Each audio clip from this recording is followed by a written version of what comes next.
Kebijakan larangan mudik ibarat dua sisi mata uang. Di satu sisi membawa kebaikan, tapi di sisi lain banyak juga yang berteriak merasa dirugikan. Kita tentu tidak ingin bernasib sama seperti India, mengalami tsunami COVID. Seperti nampak dalam video awal tadi, laju penyebaran COVID-19 di India tidak terkontrol, bahkan mencapai rekor tertinggi di dunia. Data mencatat per 22 April 2021, India mengalami penambahan lebih dari 300.000 kasus COVID per hari. Alhasil, rumah sakit kewalahan, tenaga medis kelabakan, oksigen dan ventilator jadi rebutan. Pasien bergelimpangan di jalanan, jenazah-jenazah korban COVID antri untuk dikremasi bahkan dimakamkan. Badan Kesehatan Dunia atau WHO mencatat setidaknya ada 3 hal yang menyebabkan tsunami COVID di India. Pertama, rendahnya tingkat vaksinasi. Kedua, adanya varian baru virus corona B1617 yang konon lebih ganas. Ketiga, di India banyak terjadi pertemuan massal yang mengabaikan protokol kesehatan. Salah satu yang fenomenal, awal April lalu digelar festival keagamaan Kumbh Mela. Dalam festival ini, jutaan peziarah dari segala penjuru India berkumpul selama 3 hari di Sungai Gangga untuk mandi bersama tanpa mengindahkan protokol kesehatan. Konon, pejabat setempat memperkirakan ada 2.000 orang terjangkit corona usai mengikuti festival. India mungkin terlena karena kasus COVID di sana sempat mengalami penurunan. Tren kasus COVID-19 di Indonesia juga menunjukkan penurunan. Tapi kalau kita membiarkan diri terlena, bisa jadi kita akan bernasib sama dengan India. Sudah terlihat sih gelagatnya, kita mulai nggak peduli, padahal masih pandemi. Perhatikan deh, kegiatan buka bersama mulai rame diadakan di banyak restoran, tanpa jaga jarak pula. Pusat-pusat belanja mulai disesaki pengunjung. Bahkan pada Minggu 2 Mei 2021, pengunjung di Pasar Tanah Abang tembus 100.000 orang. Wow, kebayangkan gimana berjejalannya. Ya sah-sah aja sih, tapi jangan lupa, biasanya pasca musim libur hari raya, kasus COVID bakal melonjak. Ambil contoh nih, pasca libur Natal dan Tahun Baru kemarin, Indonesia mencatatkan rekor tertinggi kasus harian COVID-19 sebanyak lebih dari 14.000 kasus. Ketika itu saja, suasana sudah cukup mengerikan. Rumah sakit rujukan COVID banyak yang hampir penuh, tenaga medis kewalahan, korban jiwa berjatuhan. Makanya Menteri Kesehatan Budi Gunadi Sadikin meminta kita waspada supaya jangan sampai bernasib sama seperti India. Jadi India itu sempat turun cukup drastis sehingga kasus konfirmasi perharinya hanya sekitar 5.000 kasus. Ya, terakhir kemarin kita lihat sudah naik ratusan kali lipat menjadi 349.000 kasus per hari dari 5.000 kasus per hari. Untuk itu teman-teman, kami ingatkan sekali lagi, ya, tolong jaga protokol kesehatan. Jangan sampai kerja keras yang selama ini sudah kita lakukan, keseimbangan seperti arahan Bapak Presiden yang sudah kita capai, kemudian kembali rusak karena kita terlalu terburu-buru, terlalu gerusa-gerusu, tidak eling waspodo, kata Bapak Presiden. Selain Menkes, Presiden Joko Widodo pun berkali-kali mengingatkan supaya kita berhati-hati.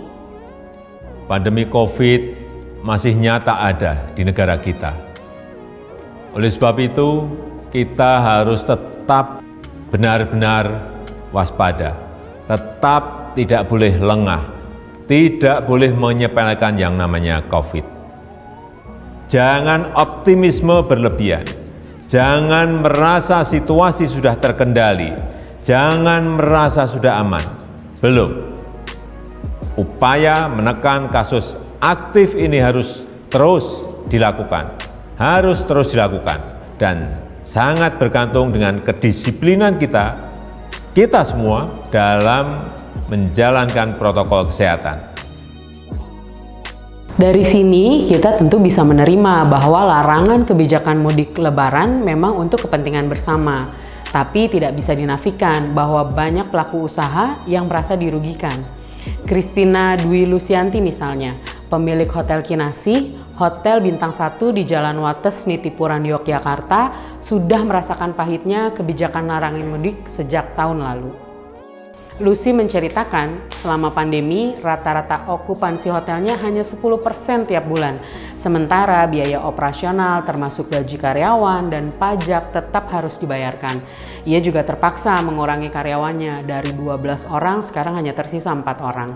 Belum lagi ia harus menghadapi resistensi dari warga setempat ketika tamu-tamu hotelnya datang dari luar kota Yogyakarta. Kita dengar curhatnya yuk. Pandemi Mbak Novi, semenjak jadi hitungannya kan berarti kan udah 2 periode lebaran kita kan nggak dapat hasil apa nih dari COVID ini. Nggak hanya tahun ini, tahun kemarin pun juga kayak gini kayaknya nggak ada peningkatan, malah sama aja deh menurutku Mbak. Nggak masih gitu aja. Jadi ya selama masih ada COVID kok tak pikir nggak bisa normal seperti yang dulu-dulu. Susah lah pokoknya. Intinya itu cuman COVID-nya Mbak Novi kalau menurutku. Kalau itu udah hilang mungkin yo mulai ngangkat lagi, mulai stabil lagi. Kalau Jogja kan agak ketat juga. Jadi aturannya Pak Gubernurnya kan memang untuk pariwisata kan agak dibatasi. Jadi ya kita ngikutin aturan yang di Jogja aja. Tapi yang menurutku untuk tahun ini kayaknya masih sama seperti yang kayak tahun kemarin sih, nggak ada. Jadi nggak ada harapan sama sekali. Aku menikmati aja lah pokoknya. Dan itu aku masih tetap bayar pajak. Pajak hotel itu kan macam-macam tuh. Ada macam-macam lah pokoknya. Itu tetap aku bayar normal sama seperti nggak ada COVID, nggak ada pandemi. Tidak ada bantuan, pajak juga kita tetap bayar per bulan. Ya gitulah pokoknya. Pajak per bulan tuh berapa sih, Lus? Kisarannya aja? 3 jutaan. 3 jutaan dengan okupansi rata-rata sebulan 10%. Ya, nggak berimbang sebetulnya. Iya. Anak-anak kita nggak mau ya kita tetap ngeluarin ngeluarin uang segitu pakai dana pribadi. Jadi ya harapanku sih aku nggak bisa berharap banyak kalau COVID-nya masih ada nih, ora iso ngopo-ngopo wis intine ngono kuwi. Iya. Kalau harapanmu dari pemerintah, misalnya pemerintah setempat terkait bisnis hotelmu ya. Apakah pajaknya tidak dikenakan dan yang lainnya? Ada harapan apa kamu? Harusnya tuh pajaknya kalau nggak bisa dinihilkan itu dikurangi lah Mbak Novi 50% misalnya. Jadi misalnya 3 juta, bayar 1,5. Tetap kita bayar yang jadi kewajiban kita. Tapi nek di full kayak gini kan ya mumet ya kan. Kan nggak ada pemasukan tapi kita bayar pajaknya segitu kan ya berat banget sebetulnya. Dan itu tiap bulan. Belum yang lain-lain, nyawani, listriknya.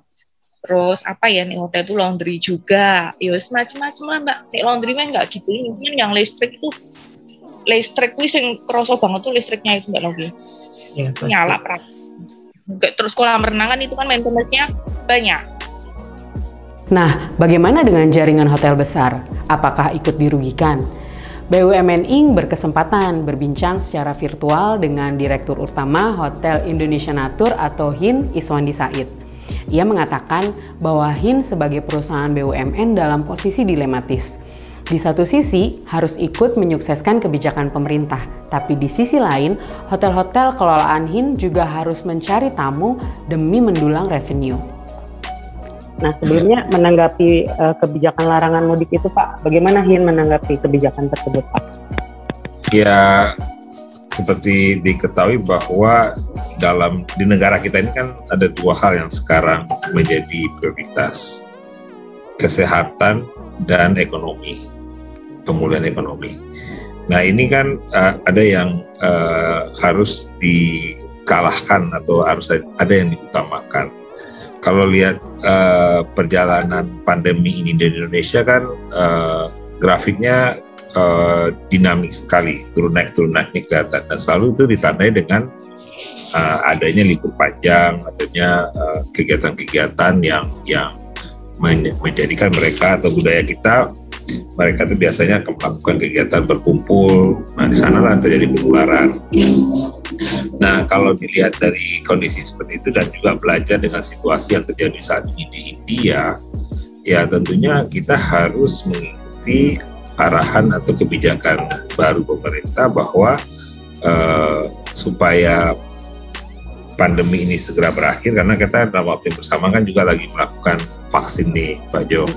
Nah, artinya diharapkan dengan tidak melakukan mudik Lebaran besok ini atau larang mudik ini tidak terjadi penularan atau penyebaran, karena even sudah divaksin pun juga kan belum garansi 100% itu akan terbebas dari COVID.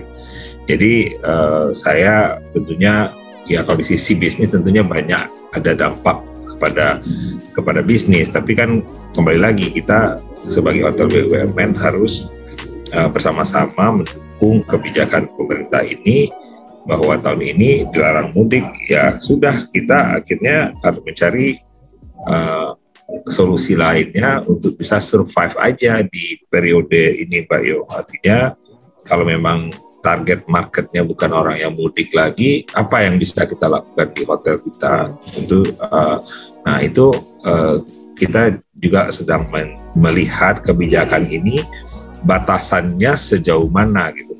Karena kalau lihat belajar dari tahun lalu kan mungkin Mbak Jo masih ingat bagaimana orang disuruh putar balik di jalan tol gitu kan.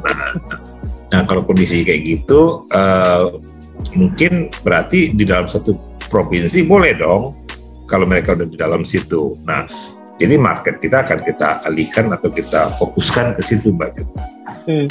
Ke itu nanti sebagai supply. Jadi sekarang saya lagi meng-create bagaimana di periode itu walaupun cuma 2 hari kan nggak ada libur bersama lagi nih.